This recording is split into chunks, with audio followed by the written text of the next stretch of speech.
So welcome, everyone. My wish for today is that I'll be able to convey the teachings in such a way, and we'll be able to hear them in such a way that we will develop confidence in ourselves, confidence in the teachings, and confidence in here and now. That's my wish.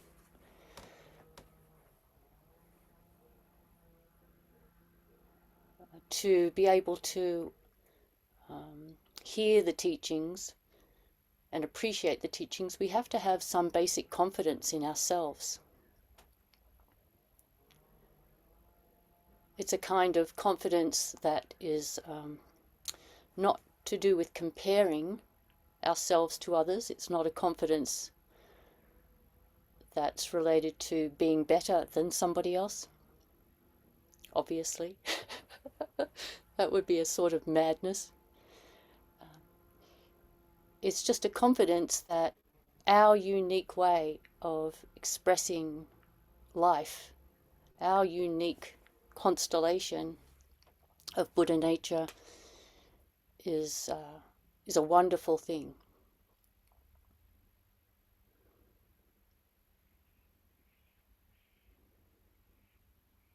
We can visualize what it would be like to be confident in who we are.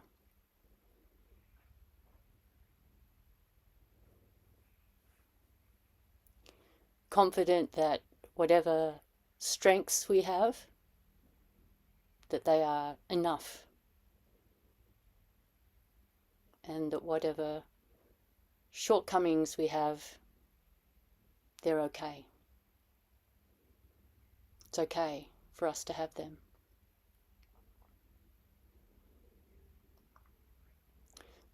Some of those shortcomings can be worked with and become less short.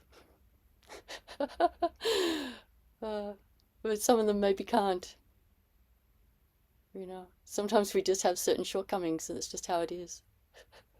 And it's really, really okay. It's in fact actually a wonderful thing to embrace our shortcomings and to be even quite public about them. And equally a wonderful thing to celebrate our strengths and share our strengths confidently share our strengths.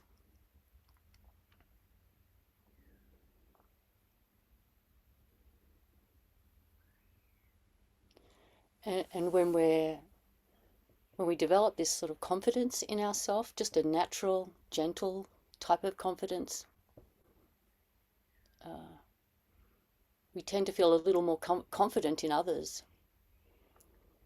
We tend to appreciate the good qualities in others and not feel so judgmental or maybe fearful of the shortcomings in others.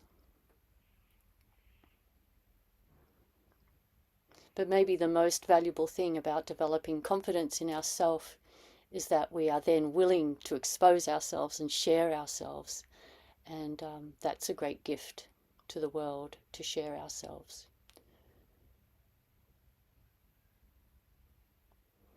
That each of us is this unique expression. There's nobody else like us. We're a unique expression, and the world is richer because of our existence. And if we share that, others benefit.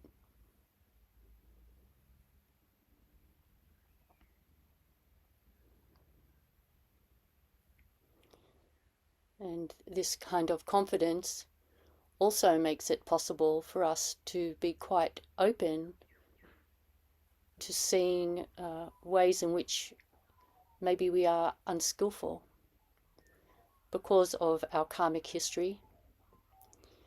We don't need to be defensive about our shortcomings or our foibles or our little neurotic patterns, whatever they may be. We don't need to be defensive about it. We can actually be quite confident to say, yeah, I am like that. I am a bit like that. Probably it would be better if I was a little less like that. And we can be confident that our whole world will not crumble. The universe doesn't crumble just because we have some unwholesome habits.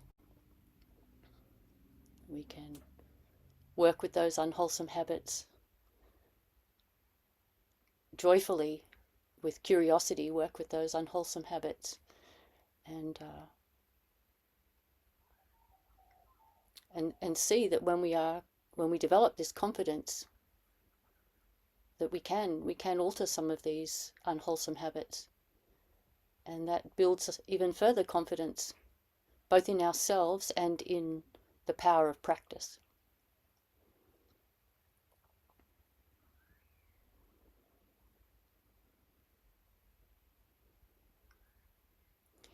And when we can see that we can be flexible and change some of these, they're not our essence, they're kind of like baggage that we've gathered over our lives, that we can put them down. When we can see that in ourselves, then we're more able to have confidence that others also can change over time. That can help us be a little less judgmental or harsh with other people. We can imagine that maybe in the future they'll be more kind or more understanding, or whatever it might be that we perceive that they lack.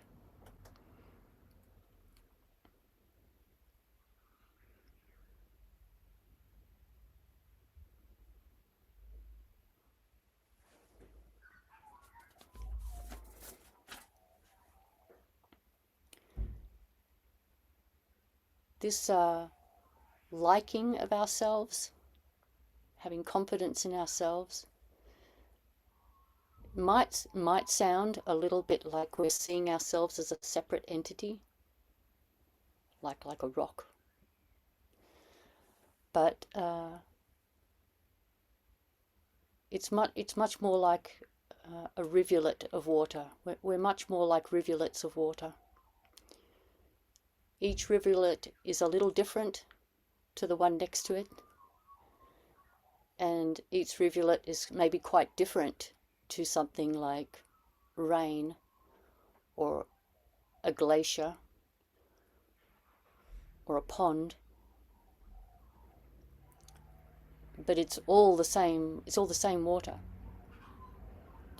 It's all the same water, just manifesting temporarily in these different ways. So this is the kind of way that we can be confident in ourselves. We can be confident in ourselves as this rivulet of water, or as this piece of hail falling onto the grass. There's this waterfall landing in the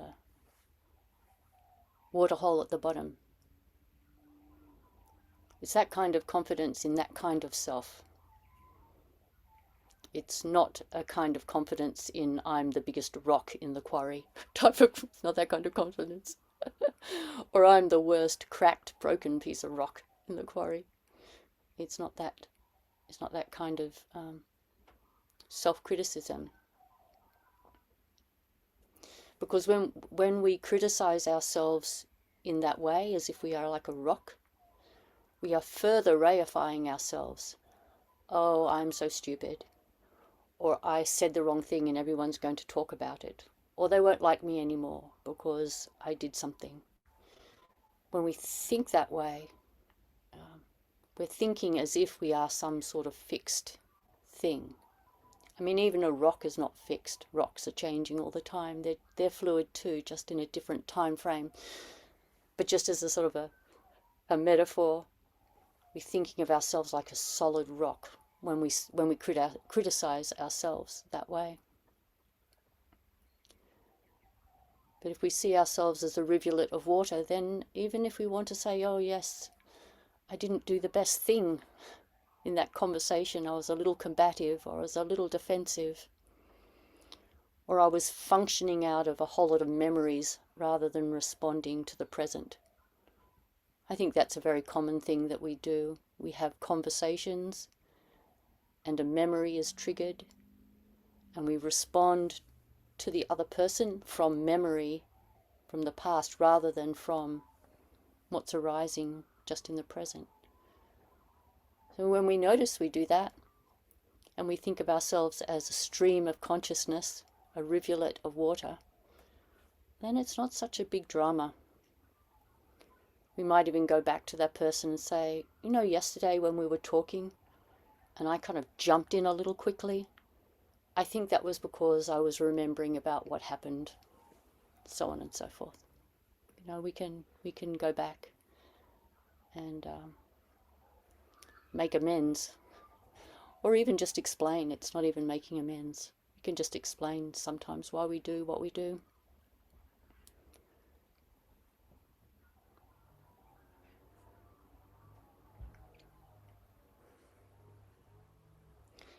And when we have this kind of confidence, as we build this sort of confidence in ourselves, we can be more confident about practice, and we can be more confident about the teachings. When we practice, and our main practice is Zazen, and we notice that when we do Zazen, which is, you know, being still while the world is swirling around. That's how I often feel our morning Zazen is like, that we're sitting there together and the world is like, everything's going around and we're just being still. Still and sane. Still and sane. That's how I often think of it. It's such a beautiful thing to do that, just to be still like that. You can say we're sitting in the posture of the Buddha. We're holding the Buddha mudra. And that in itself is just a wondrous, sacred thing. People have been doing this sitting still in the midst of activity. People have been doing this for a long, long time. Long before Buddhism, people have been doing this, sitting still. So when we do this regularly, and we become more familiar with our minds, and notice that we are feeling more confident in ourselves, and more confident in Zazen, it kind of it's like a cycle that goes around. We feel more confident in our practice, which gives us more confidence in ourself, which gives us more confidence in practice, and these give us more confidence in the teachings.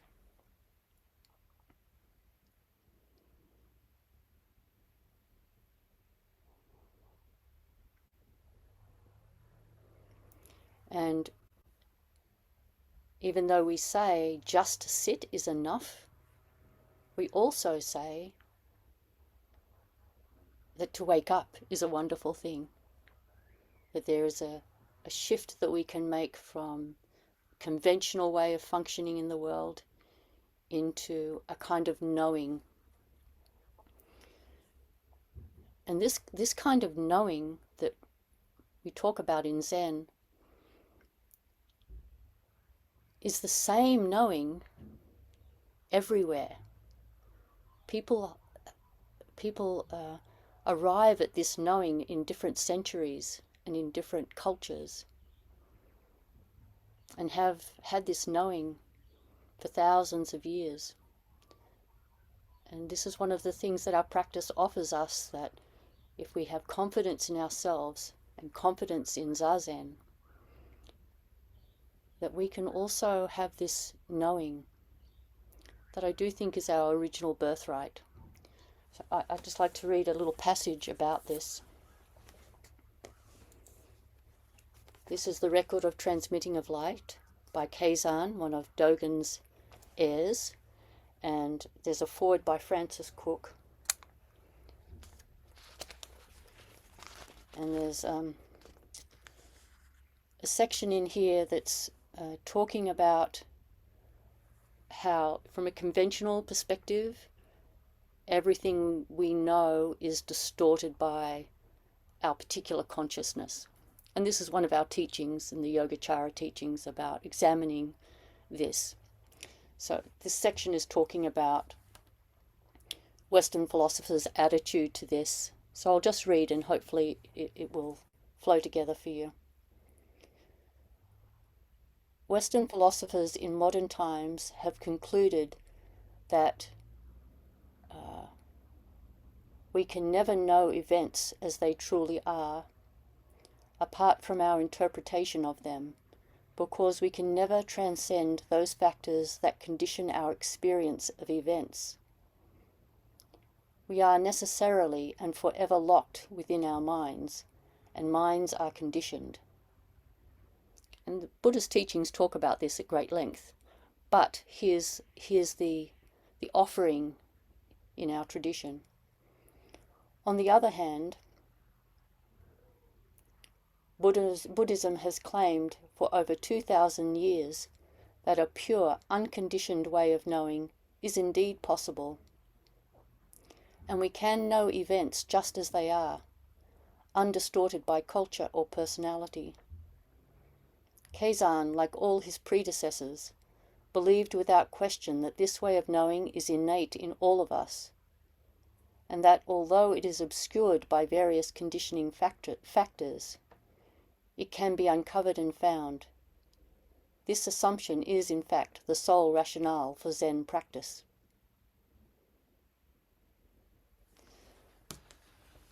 When I first came to practice, my drive was the inspiration of hearing the stories of teachers awakening at the sound of a rock hitting bamboo, or a ripe mango falling onto the roof. Those were the stories that drove me in practice. And we can have confidence, as it says just there in the text, that all of us can awaken this way, to see reality as it is, uncluttered by concepts, with no gap, untainted by culture or perspectives or karma, just a pure experiencing. And I do think that all of us actually do this many times a day. Dogen talks this way. We do this many times a day accidentally, when we're just walking along and we just see something.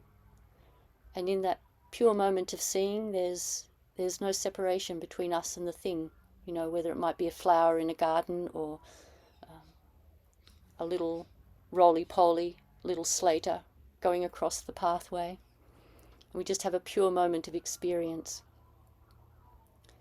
But for many of us, that experience is brief, and we quickly fall back into a more dualistic, somewhat less intimate way of interacting with the world. But if we develop this confidence in ourself, and confidence in Zazen, and that confidence in Zazen is not confidence in Zazen being better than some other thing, just like we're not thinking of ourselves as somewhat better than any other person. It's just, this is our way. This is our way in the Zen tradition. It's also the way in many other traditions to meditate. So we develop confidence in ourselves, in Zazen, and in the teachings. We're much more likely to create the right conditions for this profound direct seeing. And then this direct seeing is with us. If not all of the time, a lot of the time.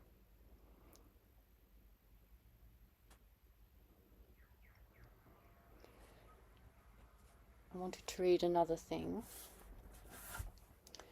This is Guogu's Silent Illumination. I read from here a few weeks ago, and there's a couple of passages in here about confidence in practice. Unlike worldly accomplishments, genuine transformative practice and experience rarely come from reason or knowledge. For example, if a meditator is unable to ease or forget about leg pain if a meditator is able to ease or forget about leg pain because they received proper instruction for meditating on pain, they will naturally develop confidence in themselves and their meditation practice. If a person just reads about meditating on pain, this experience is not actually going to alleviate that pain. However reasonable the method may sound, we have to practice before we can form any opinion about its efficacy. I think about this maybe physical pain, but for many of us it's more to do with mental pain, sort of corrosive self-doubt, or the other side of being critical of others and outwardly focused on what's wrong with everything out there. That's more difficult to work with.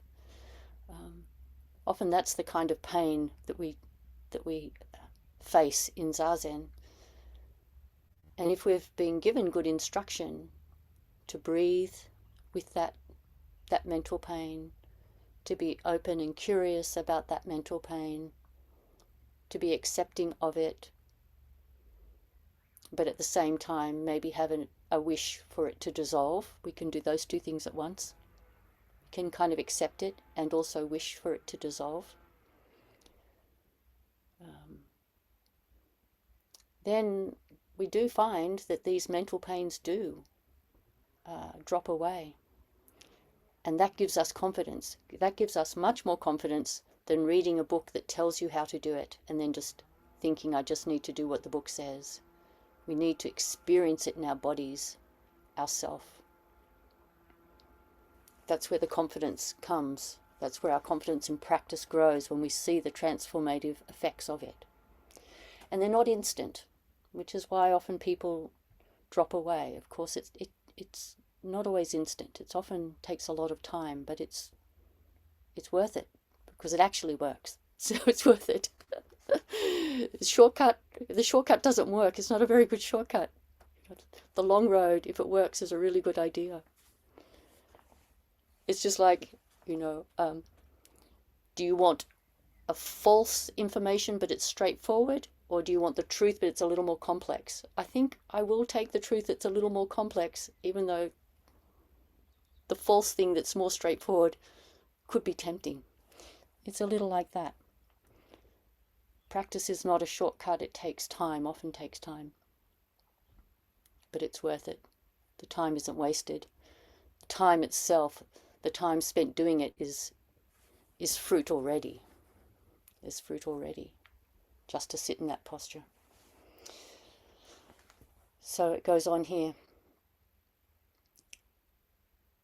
Chan practitioners, which is a Chinese way of saying Zen practitioners, Chan practitioners must have confidence in Buddha nature, our intrinsic freedom, but this confidence is not something that we can rationalize. Confidence is not thinking. It is a conviction that arises from experience. To develop confidence, we need to cultivate correct attitudes and use the methods of practice. When we practice with contentment and interest and move away from self-reference, conviction in our freedom naturally grows. The less self-centered we are, the more our conviction grows. And then he goes on, I don't think I'll read this next section. He goes on to say, to cultivate this confidence in practice, we don't need to be heroic and sort of jump in and try and do something dramatic at the start, like go straight into a retreat. It's really better to incrementally increase our capacity for Zazen. 10 minutes a day, 15 minutes a day. Or it might even be just twice a week. And then slowly moving to each day. I mean, many of the teachings really do say daily zazen is where it's at. But let it build slowly. Let it build slowly. Let the confidence build slowly. And if we want to take a great leap, then let's go take one. But just to be a little careful to not let that be discouraging. If it's too big a leap, you can just go, okay, I thought I could do that, but I can't. And that's okay.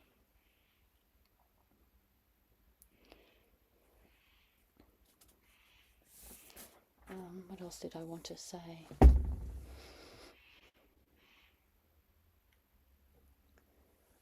Oh yeah.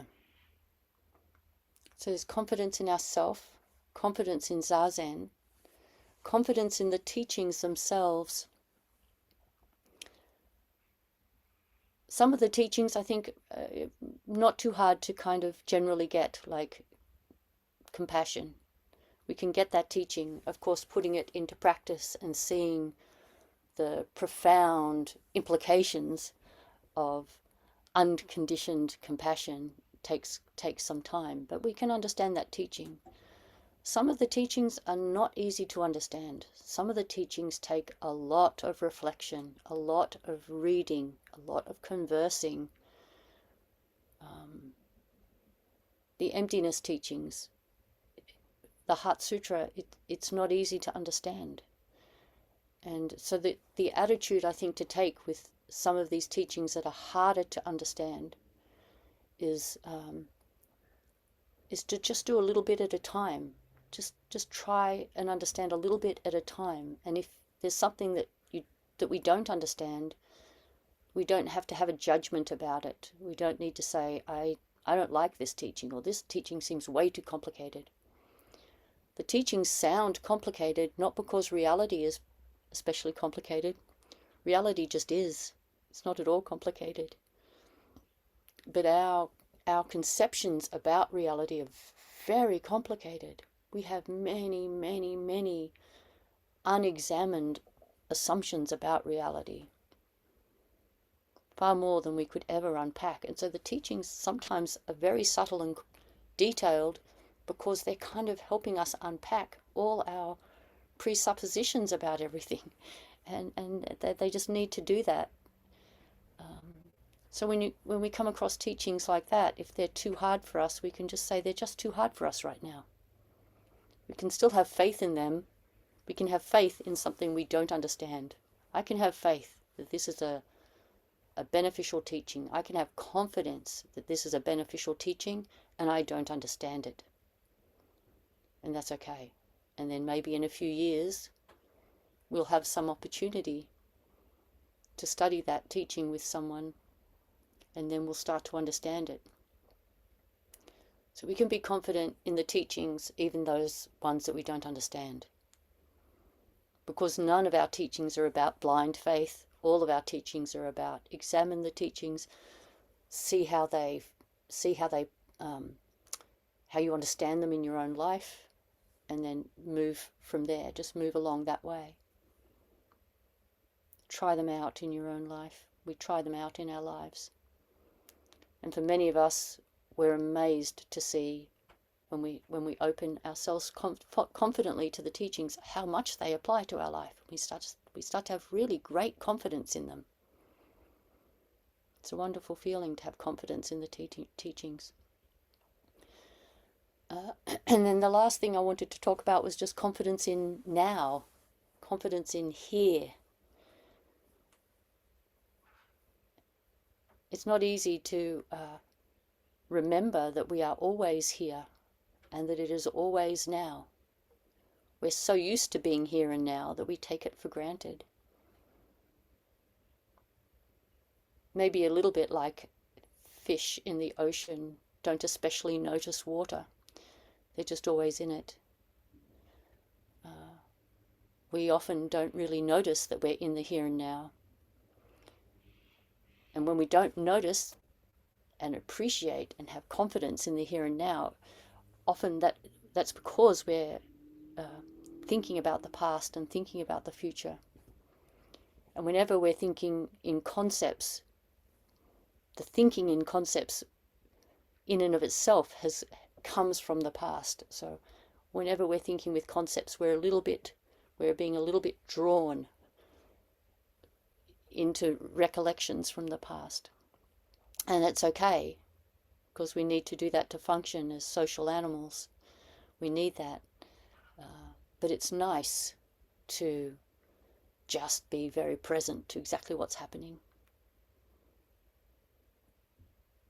And we can practice that and have confidence that there's something very nourishing about the simplicity of the present.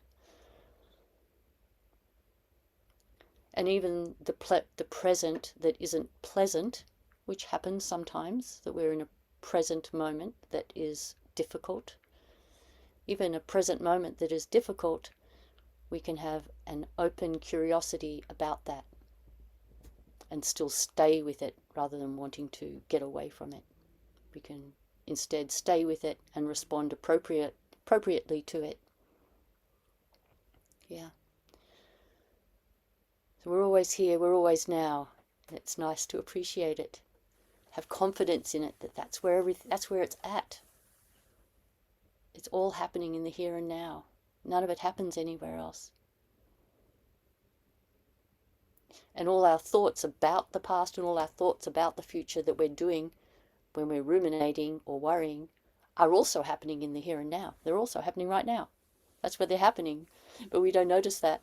We don't notice that they're happening right now. We're so enamored by the images in our minds. So developing confidence in ourselves, in Zazen, in the teachings, and in the here and now. And just before we started Zazen today, I came across some sentence. I don't know what I was reading, but it mentioned the Japanese saying that imperfection is perfect, imperfection is best, and that's often applied to the aesthetics of ceramics. That the imperfect ceramic piece is the best piece. And I like the image of thinking of ourselves as like a cup. It's got a little chip. And when we're confident, we can just turn that cup and let the chip be visible to everybody. Here I am, a chipped cup. Isn't it great? That's the kind of confidence we want to have. To be a chipped cup and turn that chip out for everyone to see.